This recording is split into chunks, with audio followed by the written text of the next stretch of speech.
Pertemuan 13 pengelolaan memori. Pembahasan adalah kebutuhan manajemen memori, kemudian pembagian atau partitioning memori, kemudian dasar manajemen memori modern dengan paging dan segmentation. Terus diawali dulu dengan kenapa perlu manajemen memori. Memori itu semakin lama harganya semakin murah per byte-nya. Dan ke depan akan semakin murah per byte-nya. Jadi harga 4 GB sekarang dulu itu tinggi dibandingkan dengan 4 GB yang sama di waktu sekarang. Tetapi aplikasi butuh lebih dan lebih banyak lagi memori, sehingga memori itu tidak akan pernah cukup. Makanya perlu yang namanya manajemen memori yang mencakup pertukaran atau swapping blok data dari secondary storage ke memori utama dan sebaliknya. Kemudian memori I/O itu lambat dibandingkan dengan CPU. Maka SO, sistem operasi, harus secara cerdas mengukur waktu swapping untuk memaksimalkan efisiensi CPU. Memori perlu dialokasikan untuk menjamin suatu kebutuhan yang layak, adequate, yang cukup bagi proses yang ready, memanfaatkan waktu prosesor yang tersedia. Jadi kalau ada proses ready, jangan sampai mau di running ternyata memorinya tidak cukup. Gimana caranya di manajemen supaya proses-proses yang ready itu bisa jalan dengan memori yang cukup. Kebutuhan manajemen memori itu mencakup 5 hal ini, yaitu relokasi, proteksi, kemudian sharing, berbagi pakai, kemudian organisasi logis dan organisasi fisik. Kebutuhan relokasi. Programmer tidak mengetahui di mana program akan ditempatkan di dalam memori ketika programnya dieksekusi. Bisa jadi programnya di-swap ke disk karena full dan dikembalikan ke memori utama pada lokasi yang berbeda. Inilah namanya yang disebut dengan direlokasi. Referensi memori harus ditranslate, harus diubah, diupdate ke alamat memori fisik aktual atau sebenarnya. Jadi kalau awalnya dia satu proses itu diletakkan di memori alamat memori 1000 sampai 2000, terus kemudian di-swap dikembalikan lagi ke memori utama, diletakkan di alamat memori 5000 sampai 6000, maka alamat-alamat variabelnya harus diupdate. Nah, ini relokasi ini yang mengatur sistem operasi. Kemudian istilah penting ada dua, yaitu frame dan page. Frame itu adalah blok dari memori utama. Fix lengthnya panjangnya tetap. Terus kalau page itu blok data di dalam memori sekunder atau disk atau hard disk. Panjangnya pun juga sama, yaitu tetap. Pengalamatan ini contohnya di sini. Jadi ada proses kontrol blok dari satu proses. Ini alamatnya dimulai di sini. Kemudian katakanlah tadi mulai dari 1000 itu ya. 1001, 1002, 1003 sampai 1050. Setelah itu entry point untuk program. Ini baris-baris programnya di sini. Katakanlah 1050 sampai katakan 1500. Kalau ada branching, nanti dia bisa berpindah ke bagian lain dari program tersebut. Kemudian kalau dia mengacu ke variabel, ada datanya di sana, maka ada reference ke data di alamat sekian. Nah, di paling bawahnya, blok paling bawah adalah stack. Ini current top of stack di sini. Jadi katakan tadi 1000 sampai 1050, terus sampai 1500, sampai paling bawah alamatnya 2000. Ini contoh misalkan. Terus kebutuhan yang berikutnya adalah proteksi. Proses sebaiknya tidak dapat mengakses lokasi memori milik proses lain tanpa izin. Jadi harus dibatasi dia mengakses memori punyanya dia sendiri. Tidak mungkin memeriksa alamat absolut saat kompilasi. Jadi bisa jadi tadi yang saya bilang dia diletakkan pertama kali dijalankan di alamat 1000 sampai 2000. Setelah itu di swap, dibalik lagi ke posisi 5.000 sampai 6.000. Maka alamat-alamat variabelnya itu tidak mungkin dipaksa programmer ketika dikompil itu harus 1.500 sampai 1.000 sampai 1.000, katakanlah 1.800. Itu alamat datanya dia. Tidak bisa, karena bisa jadi tadi di swap, direlokasi, pindah ke alamat yang lain. Nah, makanya alamat-alamat ini termasuk proteksinya itu harus diperiksa saat program berjalan atau saat runtime. Berikutnya kebutuhan bagi pakai, sharing, yaitu membolehkan beberapa proses mengakses bagian yang sama dari memori, dari proses-proses yang berbeda. Lebih baik membolehkan setiap proses mengakses salinan kopi yang sama dari program, bukan salinan terpisah miliknya sendiri. Ini maksudnya apa? Jadi kalau ada program salinannya sama, diakses oleh beberapa proses. Daripada salinannya sendiri-sendiri, tiap proses punya salinannya sendiri, terus kemudian dibaca, ditulis di masing-masing. Karena bisa jadi karena sharing itu yang dilakukan di update di sini tidak terupdate di yang lainnya. Tuh. Berikutnya kebutuhan organisasi logis.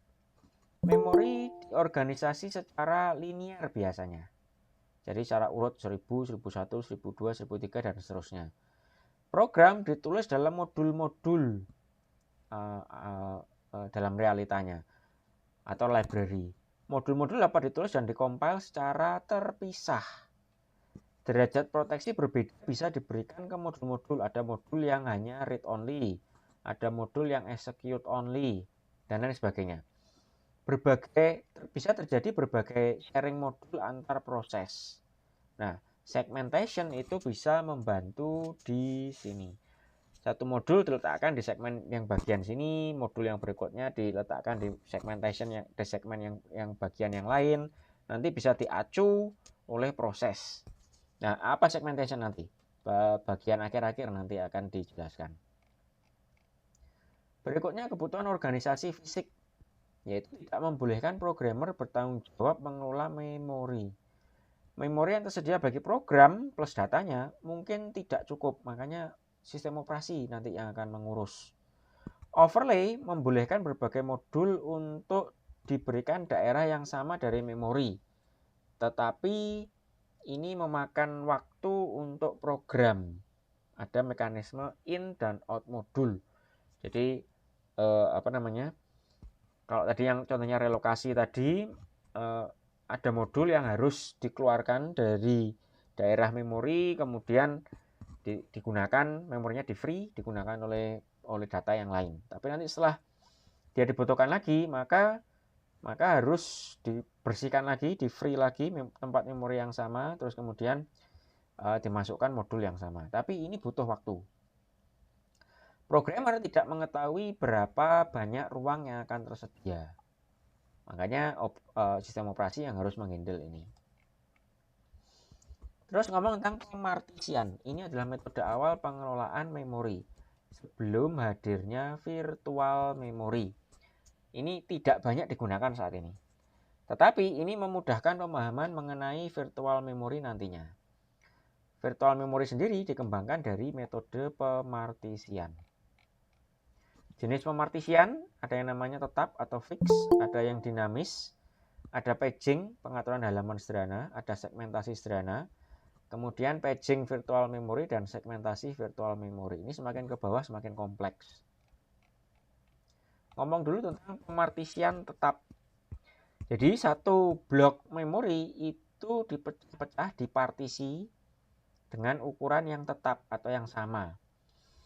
Partisi-partisi berukuran sama. Proses yang berukuran kurang dari atau sama dengan ukuran partisi dapat dimuat ke dalam satu partisi yang tersedia. Ini contohnya, ukuran memorinya segini, operating system menggunakan 8 MB. Terus ada 1, 2, 3, 4, 5, 6, 7 partisi yang lain, 7 ruang yang berbeda. Masing-masing besarnya 8 MB. Kalau ada proses yang mau dijalankan dan ukurannya kurang dari sama dengan 8 MB, dia akan dimasukkan ke partisi. Sistem operasi dapat men-swap suatu proses keluar partisi. Jadi kalau ini sudah penuh, ada proses yang lain mau jalan, tidak ada yang proses yang di sini yang di partisi yang pada status ready atau running, maka bisa diambil, di swap, ditaruh di hard disk kosong, ini digunakan untuk running proses yang lain. Masalahnya dari metode ini adalah suatu program mungkin tidak muat pada satu partisi. Jadi lebih dari 8 mega dalam kasus yang contoh yang ini. Programmer harus merancang program dengan overlay. Jadi programnya harus diedit supaya dia memanfaatkan overlay tadi. Terus problem yang kedua, pemanfaatan memori utama tidak efisien. Satu program sekalipun ukurannya kecil, dia mendiami keseluruhan partisi. Jadi ini programnya misalkan 1 mega gitu. Dia memakan satu partisi sendiri. 7 mega akan terbuang percuma. Ini mengakibatkan namanya fragmentasi internal. Jadi kelihatannya cukup programnya jalan, tapi sebenarnya yang free, lokasi-lokasi yang free itu banyak. Solusi, ukuran partisinya dibuat tidak sama. Nih. Jadi yang sebelumnya semuanya 8 mega, sekarang ada yang 2 mega, 4 mega, 6, 8, 8, 12, sama 16. Ini mengurangi kedua masalah tapi tidak menyelesaikan secara total. Nih, perhatikan gambar. Program sampai dengan 16 mega dapat dimuatkan tanpa overlay, tanpa menggunakan partisi yang lain. Program yang lebih kecil dapat ditempatkan dalam partisi yang lebih kecil, mengurangi fragmentasi internal. Jadi kalau di 1 mega tadi programnya bisa diletakkan di sini. Masih sisa 1 mega, tapi paling tidak mengurangi. Kalau yang sebelumnya sisanya 7 mega, yang di sini 7 mega, yang di sini sisanya 1 mega. Mengurangi, tapi tidak menghilangkan, tidak menyelesaikan secara total. Terus penempatan program ke partisi itu dibedakan berdasarkan ukurannya. Kalau proses ukurannya sama, maka penempatannya langsung trivial, sederhana, jadi langsung ditempatkan, tidak perlu milih-milih. Tapi kalau ukurannya sama proses, maka dia memberikan setiap proses ke partisi paling kecil yang dapat memuatnya. Jadi kalau misalkan di sini ukuran proses 7, 2 tidak cukup, 4 tidak cukup, 6 tidak cukup, 8. 8 cukup kan, 12 terlalu besar, maka diletakkan di 8 sini atau 8 sini. Terus ada digunakan queue atau antrian bagi tiap partisi. Proses diatur untuk meminimalkan memori terbuang dalam satu partisi. Nih, contoh queue-nya.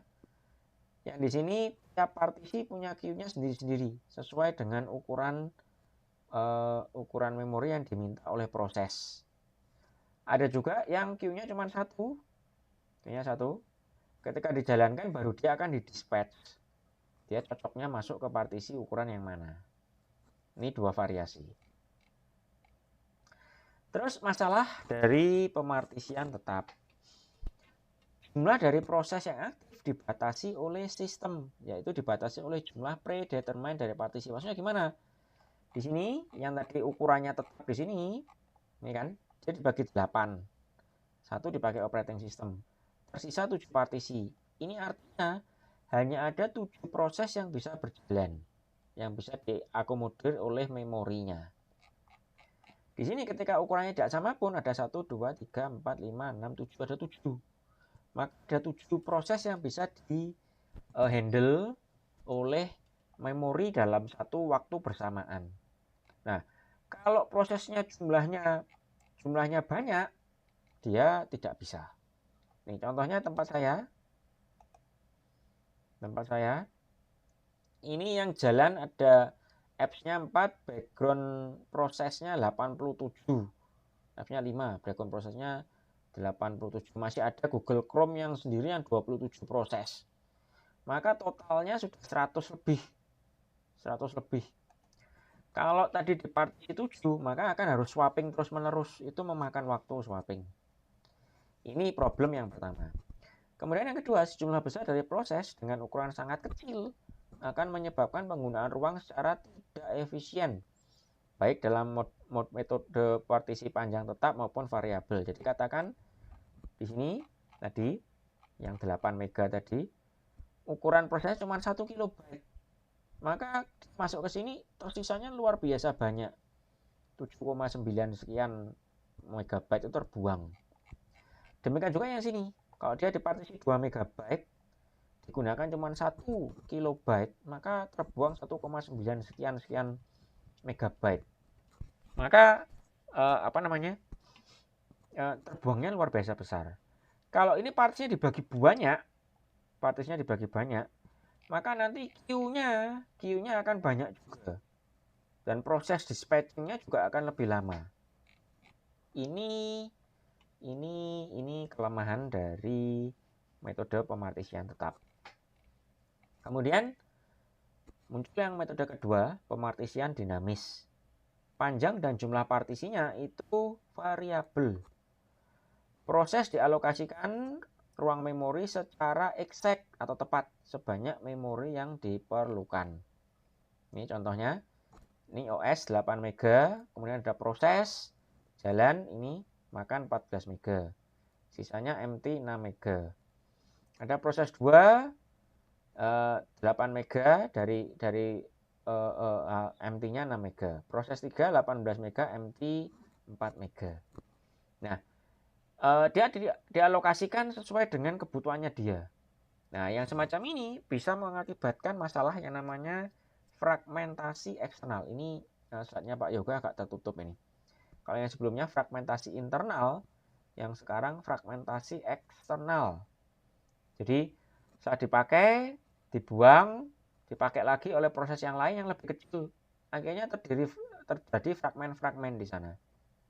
Nah, ini dapat sedikit diatasi dengan menggunakan metode compaction atau pemadatan, yaitu SO memindahkan proses-proses sehingga mereka berdampingan. Ini P2, P4 ditarik ke atas, terus P3 ditarik ke atas. Jadi MT-nya di bawah ngumpul semua. 4 tambah 6 tambah 6. 16 mega nanti ngumpul di bawah semua. Ini dipadatkan. Nah, problemnya adalah proses compaction ini time consuming. Jadi bisa membuang waktu CPU. Terus di pemartisian dinamis di sini, SO harus memutuskan blok bebas mana untuk dialokasikan ke suatu proses. Free blocknya. Ada beberapa algoritma. Yang pertama adalah algoritma best fit, yaitu memilih blok yang paling dekat dengan ukuran request tersebut. Secara keseluruhan paling buruk kecepatannya, tapi hebat ini ada cukup. Jika banyak blok terkecil ditemukan bagi proses, maka akan banyak terbentuk fragmentasi. Jadi tadi dipakai terus ukuran besar, terus satu dipakai proses yang berikutnya ukurannya lebih kecil, pakai lagi lebih kecil dan seterusnya, maka akan terbentuk banyak blok-blok kecil, fragmentasinya kecil-kecil. Sehingga pemadatan memori harus sering dilakukan. Kemudian algoritma yang kedua adalah algoritma first fit, yaitu scan memori dari permulaan dan pilih blok pertama, yaitu yang available, yang free, tidak ditempati, yang cukup besar. Ini algoritma yang paling cepat.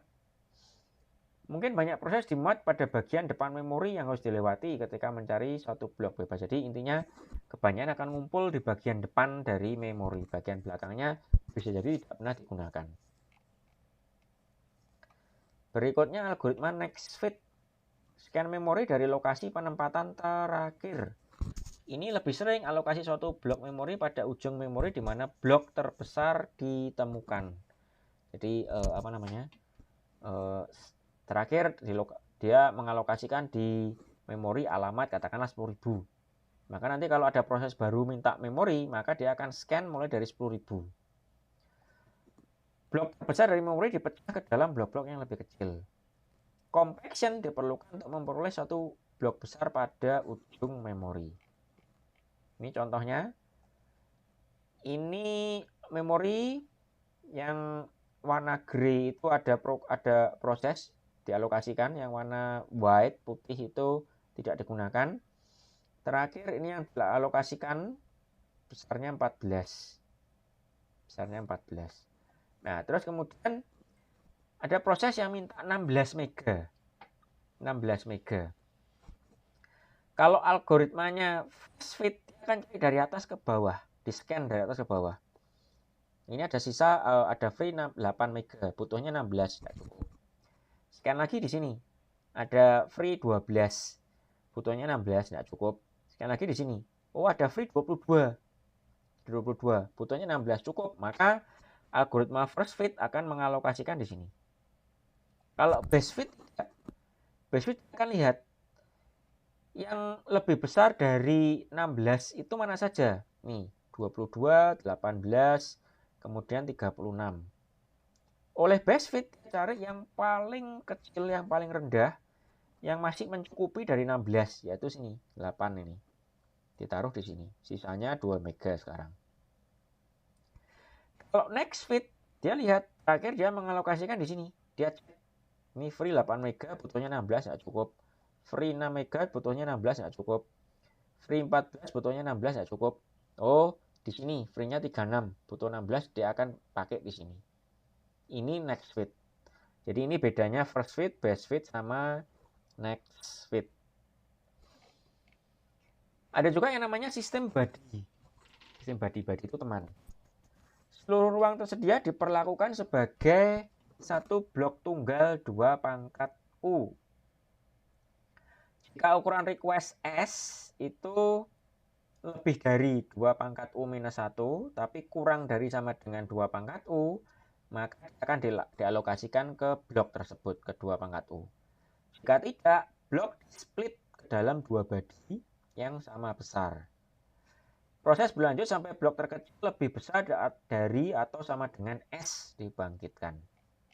Ini contohnya. Kalau ada memori sebesar 1 MB, terus ada request 100 KB. Di sini dia akan cek 2 pangkat U-nya di sini 1 mega. 2 pangkat U minus 1 itu berarti 512 KB. Apakah 512 KB kurang dari 100, kurang dari sama dengan 2U? Tidak. Kalau tidak, di-split. Ini kan. 1M di-split jadi 512. 512-nya 2. Terus dicek. Apakah 2 pangkat U minus 1 itu 256? Kurang dari 100, kurang dari sama dengan 512? Tidak. Karena tidak, di-split lagi. Dari 512 di-split jadi 256. Cek lagi. Apakah 2 pangkat U minus 1 dari 256 itu 128? Apakah 128 kurang dari sama dengan S, kurang dari sama dengan 256? Tidak juga. Maka di-split lagi. 128 jadi 64. Nah, terus dicek. Dari 256 jadi 128. Terus dicek. Ini 2 pangkat U minus 1 dari 256 itu adalah 128. Di split jadi 128. Terus setelah itu di splitnya di sini adalah jadi 64. Ini 64 apakah kurang dari sama dengan S 100, kurang dari sama dengan 128? Iya. Kalau iya, dialokasikan yang di sini, yang di sebelah kanan. Yang 128. Nih, dialokasikan di 128. Proses A masuk ke 128. Kemudian ada request B, proses yang kedua, 240. 240 lagi. Di sini tersisanya ada 512 kan. Mulai dari 512. 512 apakah 240 itu antaranya 512 dengan 512 dengan 256? Jawabannya ya.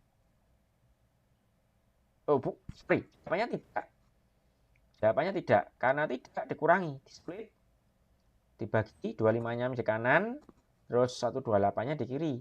128, 240, 256. Jawabannya ya. Maka diambil yang 256 di sini.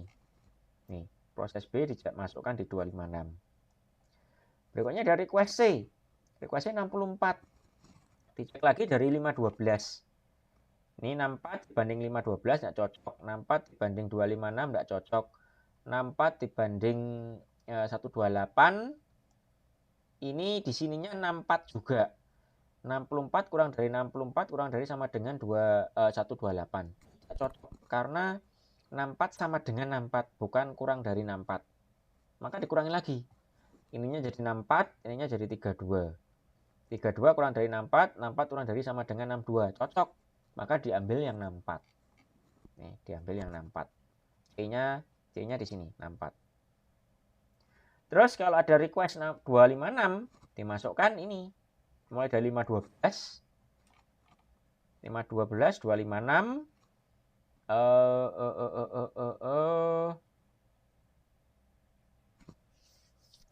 dialokasikan di sana. 256, sisanya 256. Terus dalam proses ini B sudah selesai, dirilis. Ini free sekarang. Yaitu A dirilis di sini. Terus ada request 75K. Diurut lagi sama yang terbesar 256 sekarang. 256 dibanding 128 enggak cocok, terus 128 dibagi 64, antaranya ininya 64, ininya 128, 75 di sini cocok. Kalau cocok dimasukkan di sana. Nih. E-nya sekarang ada di sini yang butuh 75. Terus C selesai running, rilis ini di sini digabung lagi jadi 128. E selesai dirilis, digabung satu blok keseluruhan jadi 512. D dirilis, diblok, digabung jadi satu lagi jadi 1 megabyte. Oke, sampai sini ada pertanyaan dulu? Sampai sini adakah pertanyaan?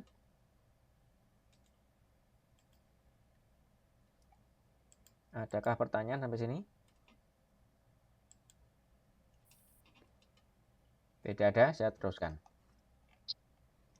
Ini representasinya, jadi dia menggunakan representasi tree untuk sistem body di sini.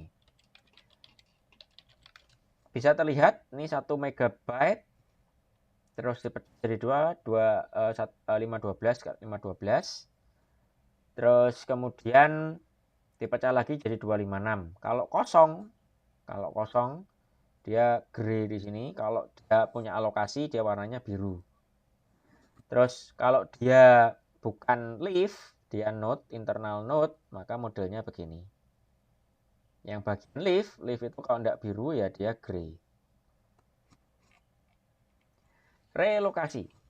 Ketika program dimuat dalam memori, lokasi memori aktual atau absolut itu baru ditetapkan. Suatu proses mungkin menempati partisi-partisi berbeda yang berarti lokasi memori absolut berbeda selama eksekusi, yaitu karena terkait proses swapping sama compaction. Jadi lokasinya bisa berpindah dari lokasi sebelumnya.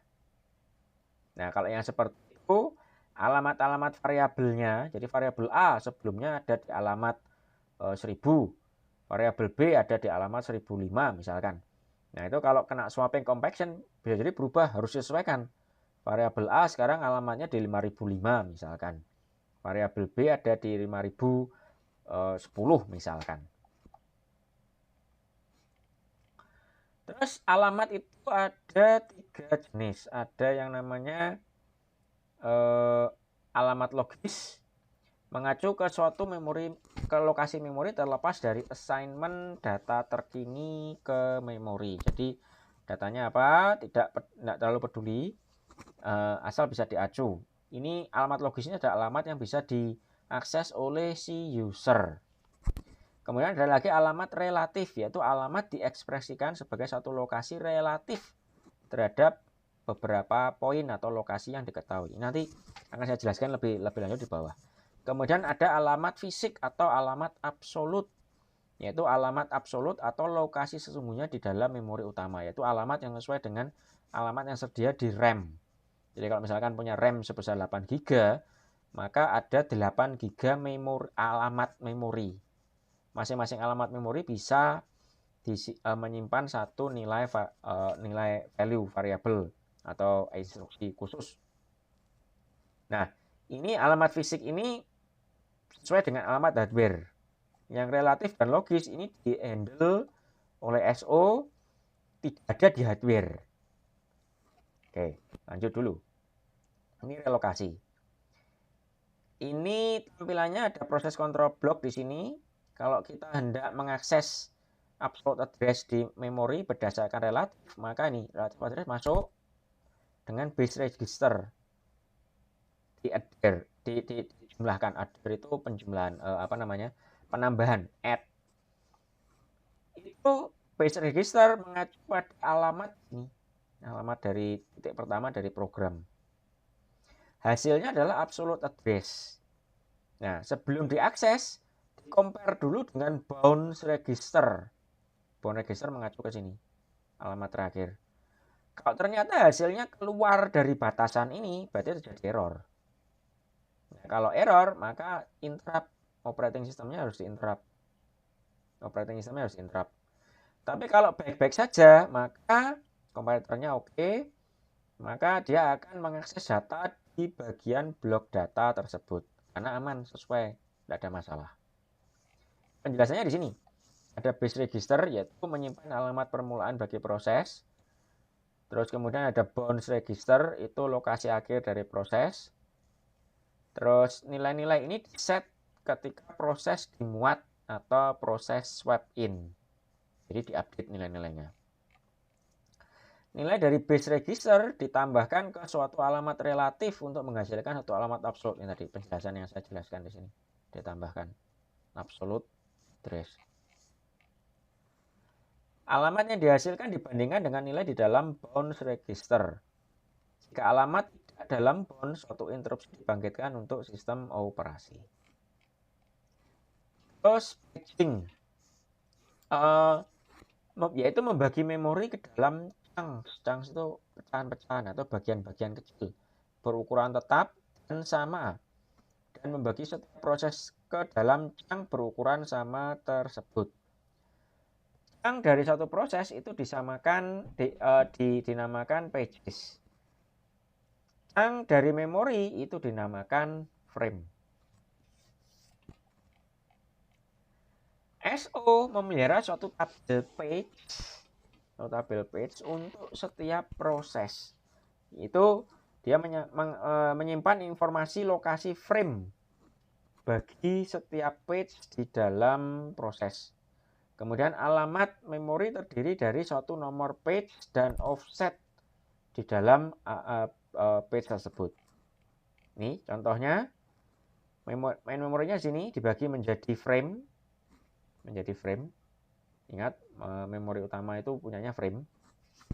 Terus contoh di sini adalah ada proses A, proses C, dan proses D. Nah, proses A di sini menggunakan frame number 0, 1, 2, dan 3. Makanya di sini A0, A1, A2, A3. Dia dibagi menjadi 4. Nah, proses C dia juga dibagi menjadi 4 frame. Tapi dia lokasinya dimulai dari nomor 7. Maka frame 7 ini C0, frame 8 C1, frame 9 C2, frame 10 C3. Proses D itu bisa terpecah lokasinya. Jadi frame-nya 4, 5, 6, setelah itu disambung lagi frame 11 dan frame 12. Karena mainnya main frame. Tidak seperti yang tadi alokasi dinamis ataupun alokasi tetap, dia suatu proses itu harus menepati satu blok yang sama. Kalau kita sudah menggunakan frame dan page di sini, tidak harus. Karena sistem operasi mengacu pengalamatannya dengan tabel. Makanya kalau yang semacam ini, dia bisa optimum, bisa efisien. Lokasi mana yang kosong bisa ditempati sama dia. Tidak tergantung harus nunggu ada satu blok yang kosong yang besar yang cukup untuk keseluruhannya dia. Karena kalau begini, di sini kan dia punya 5 blok kan. Kalau ada A di sini dan C di sini, maka D nggak bisa dialokasikan. Harus ada proses compaction atau swapping dulu. Kalau dengan frame di sini tidak harus. Dia bisa langsung dipecah di sini.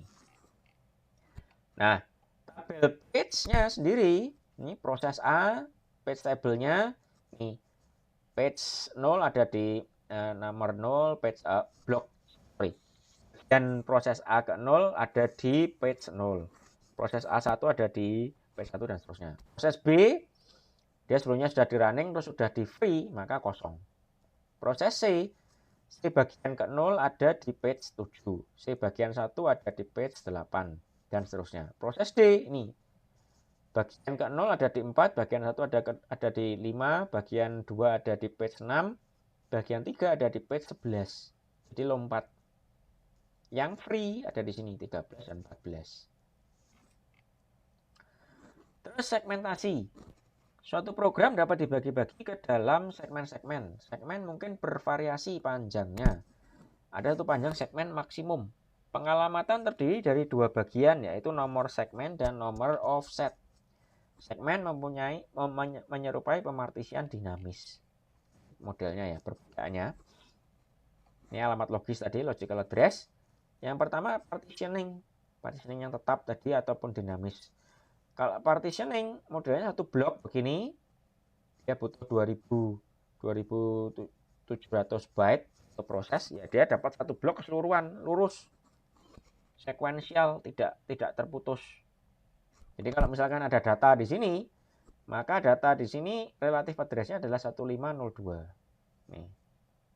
Karena startingnya mulai dari 0. Startingnya mulai dari 0. Di sini 1502, paling bawah 2700 atau 2699 kalau startingnya dari 0. 2699. Nah, kalau paging pisah-pisah, satu proses dipisah. Ada bagian awal masuk ke page 0, bagian kedua masuk page 1, bagian ketiga masuk page 2. Ada memori yang kosong yang tidak digunakan. Ini page 2-nya tidak digunakan keseluruhan karena katakanlah satu page di sini adalah 1000 gitu kan. Ini 3000 dialokasikan ke page. Terus ada sisa 300 di sini. Nih, paging size-nya 1K. Nah, di alokasi yang sama, alamatnya berbeda. Dia tidak lagi mengalamatkan menggunakan 1502 di sini. Tetapi di logical address-nya adalah page-nya nomornya berapa? Page 1, offset-nya 478 mulai dari sini. 0 di sini sampai sini 478. Tidak bisa lagi diakses dengan 1502 karena ukuran page-nya aja 1000. 1502 lah keluar dari pagingnya, alamat pagingnya, dari kapasitasnya dia. Nah, tapi kelemahannya ada internal fragmentation di sini. Berikutnya segmentation. Itu bisa berbeda segmentationnya. Segmen 0 itu bisa jadi cuma 750 byte. Segmen 1 itu 1950, totalnya tetap sama. Totalnya tetap 2700. Terus kalau tidak mengacu ke alamat data yang sama, di sini mirip dengan page, yaitu dia ngomongnya segmennya segmen 1, offsetnya 752 dari atas. Ini segmen 1 0001 segmen 1. Ini page 1 00001. Terus alamat offsetnya di sini.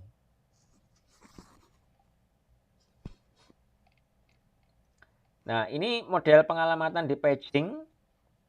Ada tabelnya, dia menggunakan tabel. Offsetnya di sini, ini 16 dibagi jadi 6 dan 10 untuk offset, 6 bit untuk page. Ada proses page tabelnya di sini. Dia ada di 0001, ada tabelnya. 001 itu alamatnya adalah 000110. Ditaruh di sini depan, terus 10 offsetnya ditaruh di belakang. Jadilah 16 bit physical address. Ini untuk paging. Untuk segmentasi, dia ada tabelnya juga, 4 bit segmen di sini. Dia punya tabel, ada length dan base. Terus 12 bit offsetnya di sini di operasi XOR. Hasilnya dengan gabungan ini hasilnya adalah ini. 16 bit physical address-nya ada di sini.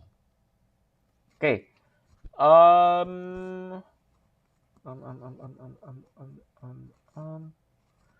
Sampai sini sudah selesai. Adakah pertanyaan?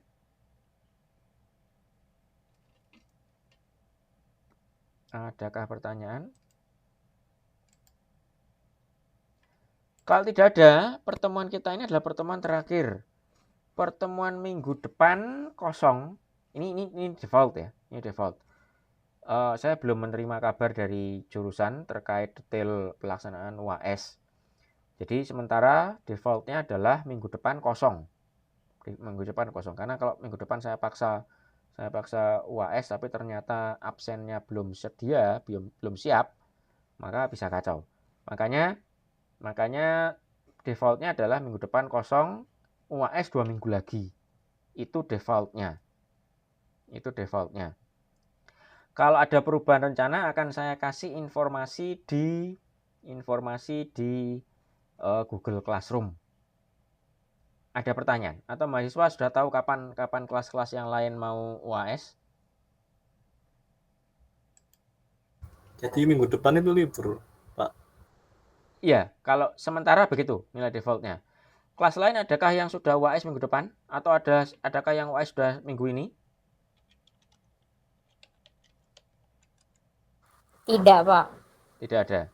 Kapan kelas-kelas yang lain bilang akan UAS? Tanggal 24 kayaknya. Tanggal 24. Sebentar, tanggal 24 berarti 2 minggu lagi. Oke. Ya. Ya, karena kaitannya dengan absensi soalnya. Kalau sudah ngomong UAS ternyata absensinya enggak terisi, ya itu bisa kacau itu. Oke, jadi defaultnya begitu ya. Minggu depan kosong, minggu depan lagi adalah UAS. Ada pertanyaan?